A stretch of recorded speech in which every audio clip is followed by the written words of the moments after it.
অটোক্যাডের first setting, যে setting ছাড়া আপনি কাজ করতে পারবেন না। স্টার্ট ড্রয়িংয়ে ক্লিক করব।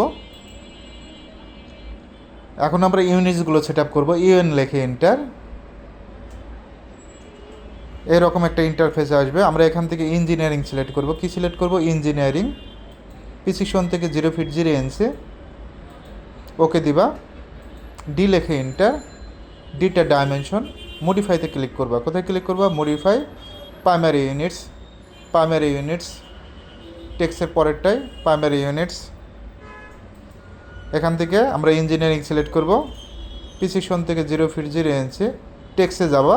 টেক্স থেকে টেক্স হাইটটা 5 ইঞ্চি। নিচে হাইট লেখা আছে, টেক্স হাইট 5 ইঞ্চি। 5। ওকে দাও। Set current close. Set current close. ওকে। ওএস লেখে এন্টার।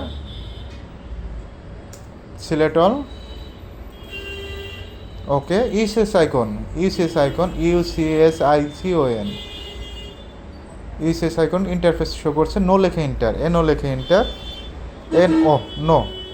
এই 4টা সেটিং তোমাকে অবশ্যই ঠিক করে নিতে হবে। লাইনে ক্লিক করো। কোথায় ক্লিক করবা? লাইন অথবা এল লেখে এন্টার। কি লেখে এন্টার? এল লেখে এন্টার। ফার্স্ট পয়েন্ট ক্লিক করো। লাইনটা স্টার্ট করার জন্য F8 অথবা কন্ট্রোল এল দাও, যে কোনো একটা কিছু দিলেই হবে, সমস্যা নাই। 5 ফিট। কত ফিট? এন্টার। ডাইমেনশন চেক দিবা। DLI লেখে এন্টার। কি লেখে enter? DLI। First point click, second point click. 5 fit.